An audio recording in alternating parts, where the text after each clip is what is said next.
Finally at the bodywork stage, and the madness of metalwork is behind us, thank God, because it was dragging on for a little bit there. But bodywork, my favourite stage of the job, and on this one, absolutely crucial. Black car, never easy to work with. Black shows up every single little imperfection, so there's going to be a lot of extra hours going into this bodywork. The bonus is, a lot of the panels are really good to start off with, but that doesn't actually change much when it comes to a black car. It's endless hours of rubbing through every layer until you get that perfect finish and surface for the paint to lay down on. So we'll get stuck into these panels and see how we go.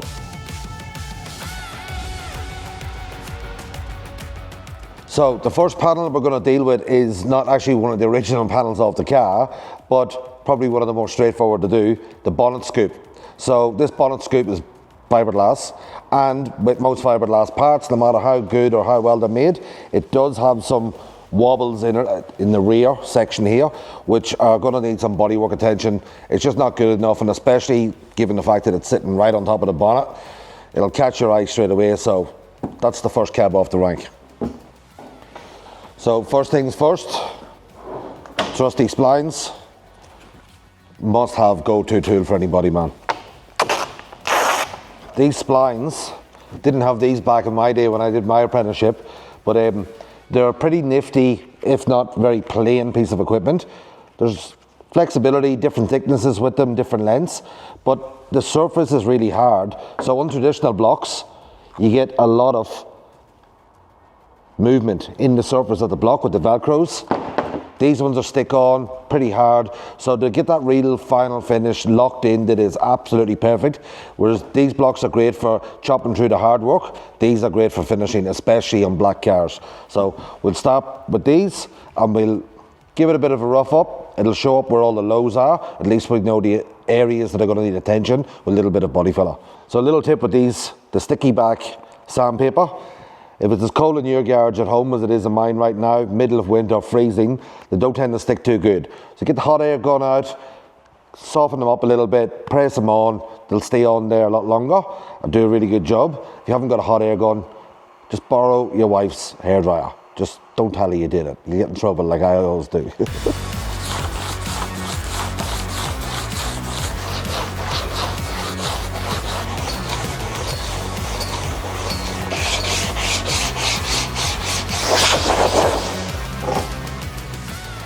Alright, so just after a few passes with the splines, straight away you can see the lows show up on this. That's pretty bad across the back section, and then a little bit further up you see another bit there, and even up towards the middle there's another little bit. The front's not too bad, the front half. The back half, as you can see, needs a lot of work. So I'm going to give it a little bit more of a run over with the splines, and then we'll rough up the areas that aren't currently getting roughed up, and we'll get some body filler on it.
So while I'm here rubbing these panels in the bodywork zone, I'm thinking about all of the other things that I need for this build.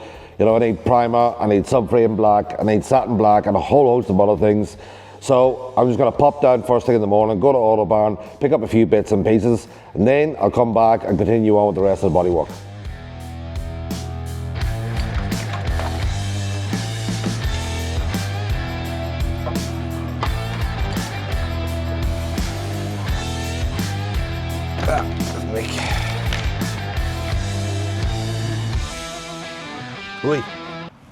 Hey Hey, what's going on, mate? What are you looking at? Ah, the 2 turbos that you're going to buy me. I've changed my mind. I think I'm going to put turbos on this thing. What thing? Hey? On the VK, yeah. Yeah? Really? Yeah, why not? What, did you buy a VK for yourself? No. No. Yeah, nah, too late to change now. Much known as I like them. I think Mate, we've got to... I haven't assembled the engine yet. It's not too late to change at all. Don't tempt me. Alright, what else do you need from Raceworks? Injectors to run the turbo. Right. Nice try. E85 fuel pump. Come on. Next one, I promise, alright? The next one you can do turbo, alright? Oh, damn it. So we're going to need a lot of this stuff. Yeah. Fuel lines, all that sort of stuff, but until we get it sitting in, Yeah, you don't really... we don't really know what we want. Like, we could take one of everything now. I suppose we could. I got no problem hanging it up and doing it. Well, maybe we come back to all those little fittings. We'll come back to that. The air filter, Yep. I think would probably go for a skinny one like that because you're not going to be putting the hole in the bonnet. If we can get away without putting a hole in the bonnet, I'd really appreciate that. But we'll get one of them, just a black one, because that'll go with the car. Yeah. And then we'll put a K&N filter in it Yeah. instead of the TFI one. Yeah, that'll look nice on the top. Yeah. What else do you need to make a decision on today? Well, we need to pick and order the fuel pump Yeah. and fuel rail stuff for the carby, which they'll have all that here, so we can pick all that. I think they're down the other end. They're down in the cupboard down there, the fuel pumps. What about one of these I big was going to say, bangs? do we want a bang shift in it? Do you want to muck around with the console and put a bang shift in it? Not really. No? Does it mean I have to do more work? Yeah. Nah. I can fit it, you just do the customising. Nah. Alright, so these are the fuel pumps from Raceworks. They've got a pretty big range. To suit our application, we'll probably end up going one of these ones or the black, most likely the blue. What's the difference between those two? The blue one's got a lower flow rate, Yep. whereas the black one's a little bit higher, but we may not need the black one once I work out. Give her plenty of fuel, Mick. Give her plenty. The black's probably better because we can put a reg in it, Yeah. and then we can slow it down if it does need more. We've got that option to have. Yeah, more. tweak it. So, Yeah. Can never have enough fuel. nah. Depends on who's paying the fuel bill. Hey, I'm not going to be driving this thing, so we'll just make it fast. Plenty of fuel. But as you Lash it can see, into it. they've got plenty of a wide range of even EFI stuff. Yeah. If we Do go you need to a wiring kit? Yeah, they do wiring kits. Yeah. Yeah, they do. I'm pretty sure they do a wiring kit. I think more in their fuel injection stuff. I haven't seen a lot of carby stuff, but Yeah. they do it. Need that one and that one if we're going to have that one. See that and that? When the green machine gets done, I'll let you go nuts on the 8, okay? With twin turbo rails, because it is a bar turbo. Yeah. Yeah. Done. All right. I'll hold you to it. All right, done. All right, so over here we've done over there with all the technical stuff of getting the engine happening. Yep. Now we've got to make it look good. So we'll have to go one of these. All right, Yeah, which is for the nice. accelerator cable and return spring and stuff like that. Yeah. Another addition to make it nice with the black and all the colouring that we're going Yeah, for. it'd be cool. Fuel rail for the carby. Yeah. Nice braided hoses and stuff will make it look really good as well. That's what I like to hear. As long as it sounds good, goes good, and looks good. It'll do all three, mate. We want the trifecta, Mick. That'll look good. We'll have the trifecta, no problem. It'll probably be safer as well that we don't have the old sticky accelerator. Yeah, it's right. Dual return springs and stuff on it. It's a much better setup. Yep. All right, cool. What else is on the list? Well, we can just keep going and going all day if you want. Yeah. I think we're going to need a trolley soon. Start I loading reckon. all this stuff up. I reckon so. Right, so if we come around here, we've got the catch cans, Yeah. which I think is something that we'll definitely put in because the bigger the motor, they like to breathe a bit better. Yeah. I reckon we'll probably go for this one here. We can bolt it to the front of the head. Yeah. That'll be nice and neat. Yeah. Otherwise, Well, there's room now for there's room no aircon.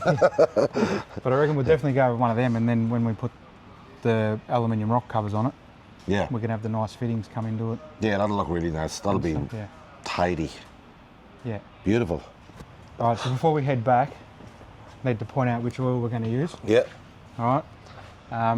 With being a hydraulic roller, we'll go like a 1040, 1010s racing oil. the later, the earlier model sort of flat tappet stuff likes the thicker oil, whereas these hydraulic rollers don't like the thick oil. Yeah. And I'll set all the bearing clearances up and stuff like that. As you're building the motor to suit the oil, yeah. And we'll also get some Penrite running in oil. Yep. Which is a 1540. What's the normal like running in? What do you prefer for this engine? Like running time? Is it time, kilometres, bit of both? If it's not going on an engine dyno, it's sort of kilometres and make it work. Yeah. So if you can get like a trailer or a few boys in the car loaded up and make it work, bigger the better. Yeah. Oh, we've got that covered. yeah, we've got that covered between all of us. But yeah, if it's on a dyno, it normally takes about half an hour to run in. Yeah. And then you sort of cook the oil and everything on a dyno, so you pretty much change the oil straight afterwards. Yeah. And then put the good stuff in and we'll give it a But if it's not on a dyno? If it's not on a dyno, probably 500 Ks, make it work. Yeah. Without wringing its neck, but make it work. Yeah. All right. Yeah. I promise we won't wring its neck. I bet you we will. Yeah. All right, so what we're going to do for the rest of the day, Dick? Pub? Oh, sounds good. I think we probably should get this motor back together and get it out, and we've got plenty to do. Reality sucks, doesn't it? It does. Maybe we should grab our stuff and head out.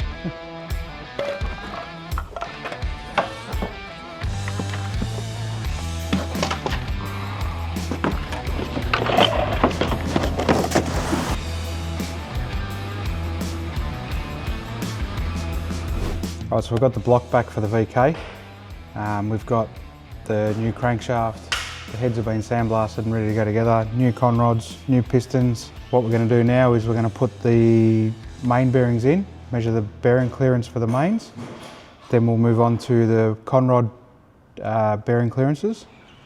Once we've done that, we'll put the pistons to the conrods, put them in, we can dummy it up, get the deck height, and work out our compression ratio and how much we're going to take off the deck.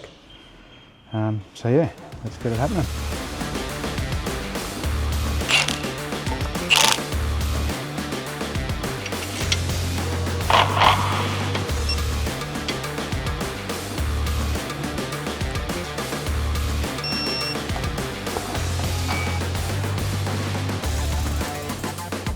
Now we've got our bore gauge set, we can, to the size of the crank, we can put it in here. 2 8/10, 2 7/10 of a thou, which is perfect. So now we'll just measure all of them, make sure that they're all the same. So the crank's pretty good. They're all within maybe 2/10 of a thou, so that's pretty good. We'll get the rest of the caps bolted on the block and measure the rest of them.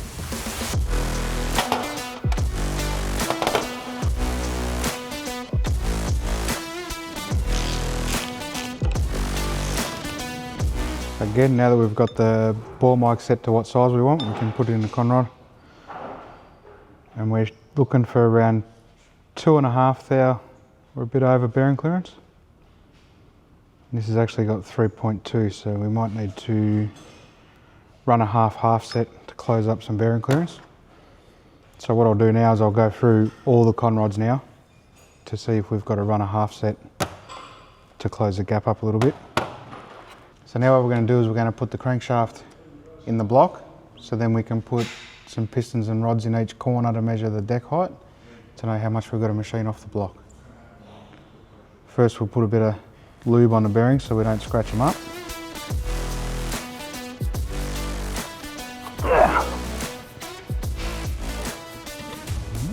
Where's the problem? Oh, we have a slight little problem here. It's, the counterweight of the crankshaft actually hits the block. It does do that on some 308s when you're doing a 355 stroker, which is not an issue because we've still got to balance the crank, so we can turn the counterweights down and we can relieve the block a little bit to get it out. But it won't stop us from measuring our deck height now anyway, so we can keep going.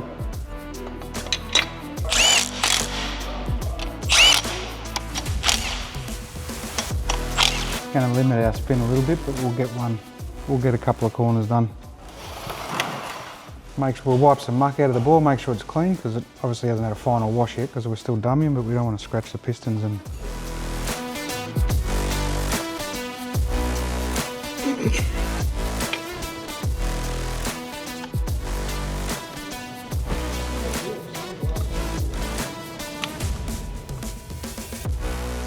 so we're about 18 thou down the bore. So now what we'll do is we'll work out our head CC gasket CC and all that sort of stuff, work out a compression ratio and work out how much we want to machine off the actual block to get our compression ratio that we want. Bodywork's on the way, the engine's taking shape, and we've just loaded up with everything we need at Autobarn. Stick around because the next bit is where things really start to come together in this build.